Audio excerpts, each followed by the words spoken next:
Dear Srimati and Sri Subbarao Amartaluru, Vasavi Charitable Trust wishes you a very happy marriage anniversary day. Many happy returns of the day. We pray the Almighty for a lovely, healthy, prosperous, and long married life. May Vasavi Mata shower her choicest blessings on you and on all your family members. God bless you.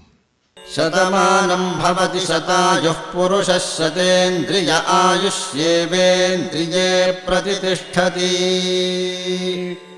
शतमानं भवति शतमानकं शतमानं भवति शतायुः शतायुर्भवति शतमानकं शतमानं भवति शतायुः शतमानमिति शतमानं भवति शतायुः शतायुर्भवति शतायुः पुरुषः शतायुर्भवति शतायुः पुरुषः शतायुः पुरुषः शतायुः पुरुषः शतेन्द्रियः पुरुषः शतायुः